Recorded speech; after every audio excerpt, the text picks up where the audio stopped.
podcast. My name is Jamie, and today we have the growth queen, the one and only Jackie Mickelson. Hi, Jackie. Hi, how are you? Good, and you? Thank you for having me. Of course. It was time for you to be on our Marketing Minute podcast, so I'm so excited to have you here, go over some events questions, because everybody wants to know from the guru itself. So, Jackie, let's start with the basic. Let's start with the why. So, why events are so important? Events are so important because there's lots of reasons, but the most important reason is content. Your events will allow you to do several things. One, you can interact with your audience, your fans, your customers, your clients, and it also allows you to create content that you can recycle, repurpose, reuse, because as you know, content is everything. Content is everything, yes. So once you have, you go to the events, is that something that you can measure? How can you measure the return of investment? Sure. So yeah, tell me about that. Yeah, so basically you're going to look at the type of event that you're going to put on, the size, the upfront investment. Each event, so if your first event, if you're doing something, you want to build off of it. Your first event might not have as many people, but you are gathering those analytics from that event to build on it. So generally a successful event, especially depending on what you're doing, will take, usually 2 or 3 times to get the momentum going. So people start to learn about the event. They start to recognize it every year, month, week, whenever you're having it. So consistency is really important when you are creating events for your business. Okay. And is that something that you recommend to, example, our clients, like right now in the Adleaf, everybody to do one kind of event for them? Absolutely. So the events are going to help bring whatever marketing that you're doing. It's going to help bring it all together. You're going to be able to thank your customers, your clients. You're going to be able to engage with them. You'll be able to repurpose that content again, so you can use it for other types of marketing purposes. And then the emails and the lists and the connection and the content. So going back to the ROI, yes, you can track all of that. Your first, when you're starting an event, you're going to create your budget, and that's going to include marketing as well as the overall cost for the event. And then your ticket sales and promotions is where you're going to, your sponsors. There's a lot of different ways to create events where you're collaborating with other industries, which on the front end actually helps you to grow a network. So with that industry, are you referring kind of like a chamber of commerce, maybe? Sure. Well, you could do chamber of commerce, but you're looking at, if you are a company and you're looking at creating an event, you want to have other anchor businesses that you can work with to create that event that will draw in the type of clientele and customers that you want, and you can collaborate together. That's amazing. And in your opinion, would you like to host more events, or would you like to attend more events? Like, which one is better? That's a great... Well, they both serve purposes, and they both should be done together. So you should be hosting and attending events.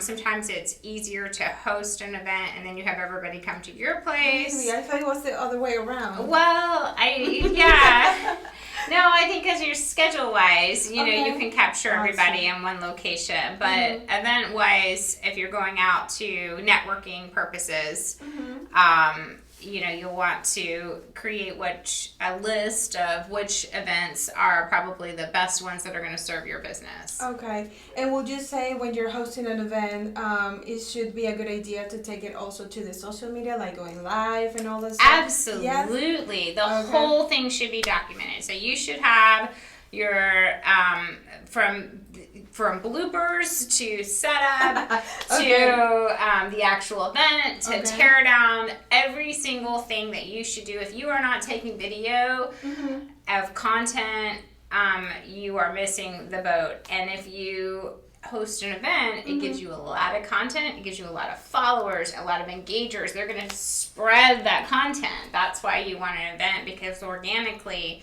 instead of paying for an ad spend, they're going to push it out. Exactly. Oh my God, the possibilities are endless, guys. Yeah. So, and another question: if you could choose from any of the events that you have done in the past, to recommend one type of event, which one will it be and why?